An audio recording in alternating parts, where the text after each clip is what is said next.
Hey guys, my name is Blitz, and today I'm excited to say that it looks like Blitz is finally getting the buff that he deserves in Rainbow Six Siege. Ubisoft just started up their technical test servers, and the one thing that they're really focusing on right now is fixing hitboxes. We all know that the biggest problem right now with Blitz is that he has a gigantic headshot hitbox. It doesn't matter where you shoot him in the helmet, even in the earmuffs, it's a one-shot kill. It doesn't make sense realistically, and while this is true for other operators, because his helmet is so gigantic, even though he is a 3 armored operator, he dies all the time, and it's one of the main reasons why I find, and I think a lot of people would agree, that he just isn't all that competitive.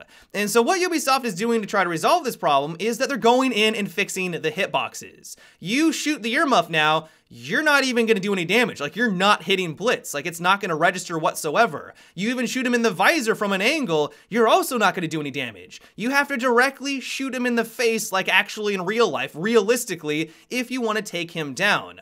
Now, what's interesting about this is that it's not just a buff for Blitz. They're doing it for all of the operators. Basically, any operator in the game that has a gigantic head because of their helmet is gonna be getting a buff because of this. If you thought Jaeger was difficult to deal with, peeking windows and just being a menace on the enemy team, well, his headshot hitbox, at least according to these patch notes, is also going to be reduced. He also has those same earmuffs that Blitz does, and if they're gonna do a rework of basically all the hitboxes, his headshot is now going to be smaller, more realistic, but it's also going to be harder to take him down.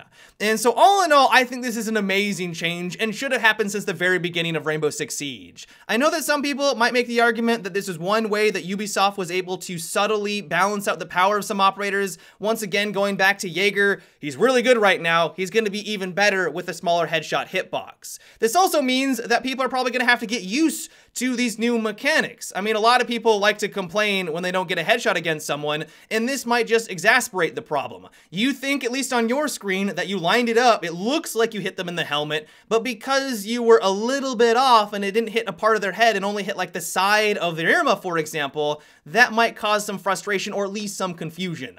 In general, though, I'm really excited about this news. I'm happy that Blitz is finally getting a buff, and while I don't think this is going to be enough, I think they need to go in and do more to this operator. I think fundamentally he needs at least some other improvements here and there, but this is a great first start. And so while there might be some confusion here and there to begin with, in general, I am really excited about these changes. Another thing that Ubisoft is trying to improve upon is the matchmaking system. We all know that it's not perfect right now. It has a lot of problems. Queue times are really long, it's not interactive whatsoever, and their solution to this is one-step matchmaking. Now, this is going to have a lot of desired effects. First of all, you're going to be able to finally customize your operator when looking for a game. You want to change out your different optics, you want to put on a new camo, you even want to look at the shop and buy different items. I believe that's now all going to be possible while looking for a game, which I know a lot of people have been asking for. Another thing, and probably more importantly, this should also quicken queue times. If you're solo and you're looking for a ranked game, it can take an eternity. To my understanding, the way that the system works right now is that if you are queuing solo, it will look for 4 other people that are around your same skill level. Once it finds those 4 others, it will then try to find another group that just went through that same process. If someone leaves or something changes, it really screws up the system. I mean, this is the reason why it takes so long, or at least I believe it does, and why we get so many errors. This new system, it just does it all in one process. It looks for 10 people, clumps them together, and starts the game. This is the reason why I normally try to find 4 people to queue with when I start playing Rainbow Six Siege, because I know it will dramatically improve my chances of finding a game quickly. If I'm solo, it can take 10 minutes. If I find 4 people to play with, it can basically almost be instantaneous, or I can wait like a minute. It's not like half the time, like it is a significant difference. And so the hope is with this new system is that it's going to resolve these queue times. I know this may not be as big of an issue in some parts of the world, but there are some regions where this is a serious problem, and hopefully, if all things goes according to plan, this one matchmaking system will not only improve our customization, but it will also get us into games quicker. Another thing that Ubisoft is working on is bringing in alpha packs. Now, we've talked about this a bit in the past, but the way that they work is that if you win a game, you have a chance to unlock one of these alpha packs, which will have a wide variety of different customization unlocks. Right now, there's going to be common, uncommon, rare, epic, and legendary loot. Now, everything is placeholder right now on the test servers, so we don't know which ones are actually going to be legendary,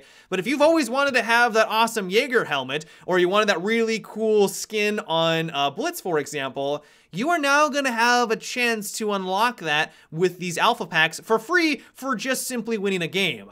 And so right off the bat, the one thing that I really like about this is that it doesn't seem like they're taking anything away from the game. This is just an addition.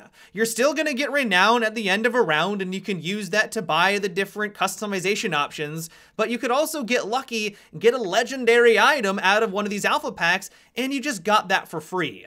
And so it incentivizes people to win more, which should already be obvious. Everyone should already want to win, but it also incentivizes you to stay at the end of the round as well. What we yet don't know, though, is will we be able to unlock the elite skins with these alpha packs? Now, I would be very, very surprised if this was true, but that would just be the cherry on top. If, like, the legendary loots at the very bottom, like the really, really rare stuff, even if only had a very, very small percentage chance to unlock, if you were able to get the new Twitch skin, for example, her elite skin with one of these alpha packs, that would be pretty awesome. I doubt it. I don't think they're going to go that far, but that would be incredible. All in all, though, I think this is going to be a really cool addition to the game, as long as it doesn't start to replace anything, as long as they're not taking anything away, which to my understanding they're not. I think this is going to be an awesome addition into Rainbow Six Siege. The final thing I wanted to talk about really quickly is that it looks like Ubisoft may have accidentally leaked their upcoming DLC map, which is apparently called Theme Park. Now, we don't know anything other than that. All we know is the name, but I gotta say, this makes me excited. A theme park, in my mind, sounds colorful. I love when Ubisoft brings color into their maps. This is probably one of the reasons why I like Coastline so much, and why I know that some people were hoping for a hospital or a mall map. I think this is intriguing. I like the theme. I think this has a lot of possibilities. And while once again, we know nothing about it, this could be a really, really cool new map. But yeah, guys, that is about it for today's video. I hope you enjoyed. Give me your thoughts on what we discussed today. Are you excited about the new headshot hitbox changes or the hitbox changes in general? Are you looking forward to the new theme park map? What do you think it would be like? Let me know your guys' thoughts down below.